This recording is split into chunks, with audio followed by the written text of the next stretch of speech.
देवराज news, जनतेचा आवाज जनतेसाठी। देवराज न्यूजला सबस्क्राइब करा आणि बेल आयकॉनवर क्लिक करा। चांदवड तालुक्यातील कानडगाव शेजारी चोंडी घाट बनलाय मृत्यूचा घाट। इंदोर पुणे बँगलोर जाणाऱ्या महामार्ग क्रमांक 12 या रोडवरील कानडगाव शेजारील चोंडी घाट हा मोठ्या वळणाचा आणि जाग्यावरती चढ असलेला हा घाट। या घाटामध्ये गेल्या 8-10 महिन्यापासून वाहनांची वर्दळ वाढले असून सातत्याने या चोंडी घाटामध्ये ट्रॅफिक जाम होत असते। पर्यायी कित्येक वाहनांची अपघात होत आहेत। आतापर्यंत कित्येकांना मृत्यू गमवावा लागलेला आहे। याचे कारण या घाटामध्ये साधारणतः 100च्या वरती असणारे मोठमोठे खड्डे। हे खड्डे टाळत असताना भरलेल्या वाहनांना त्यांच्या टायरला पंक्चर होणे किंवा जाग्यावरती चढ असल्यामुळे गाडी थांबणे आणि थांबवलेली गाडी अचानक चढायला नेणे, त्यामुळे मशिनरींचे स्पेअर पार्ट तुटणे, पहाटे तुटणे आदी सातत्याने मालवाहू गाड्यांचे साईडला उभे राहणे व बंद पडलेल्या गाड्या अर्ध्या रोडवरती उभे राहत असल्यामुळे ट्रॅफिक कायमच जाम असते। त्यामुळे मालेगाव धुळे या परिसरामध्ये काही डिलिव्हरी स्त्रियांना बाळातपणासाठी किंवा अपघातासारख्या पेशंटला तात्काळ येणे याला अडचणी येत आहे। तसेच लग्नविवाह काळात वऱ्हाडी मंडळींना लग्नविवाहाच्या ठिकाणी वेळेवर पोहोचता येत नाही।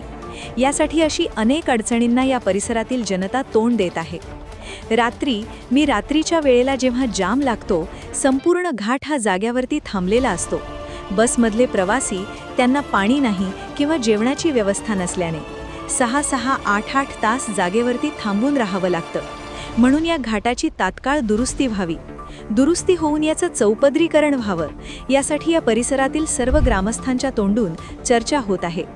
चोंडी घाट हा असा घाट बनला आहे की या परिसरामध्ये कानडगाव फाटा ते चोंडी गावापर्यंत दररोज एक ना एक अपघात किंवा गाडी पलटी झालेली दिसत नाही असा एकही दिवस जात नाही।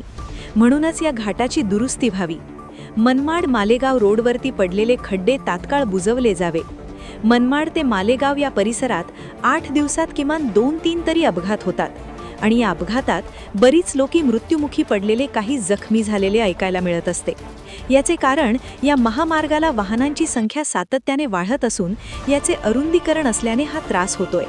कारण धुळे, चाळीसगाव, छत्रपती संभाजीनगर, मालेगाव, नांदगाव, संभाजीनगर हा जो रोड आहे, या रोडने जाणारी मोठी वाहनेही बंद असल्याने पर्यायी बाहेरच्या राज्यातनं येणारी संपूर्ण मालवाहू मोठी वाहने, कंटेनर, मशिनरी वाहणारे मोठमोठ्या टायरच्या गाड्या याच रोडने वाहत असल्यामुळे, तसेच पवनचक्कीचे पाते यांची सातत्याने असणारी वाहतूक, त्यामुळे छोट्या गाड्यांची होणारी अडवणूक व रस्त्याच्या कडेने काही गर्दीने निघणाऱ्या छोट्या कार व मोटारसायकली यांचे सातत्याने अपघात होताना दिसतायत।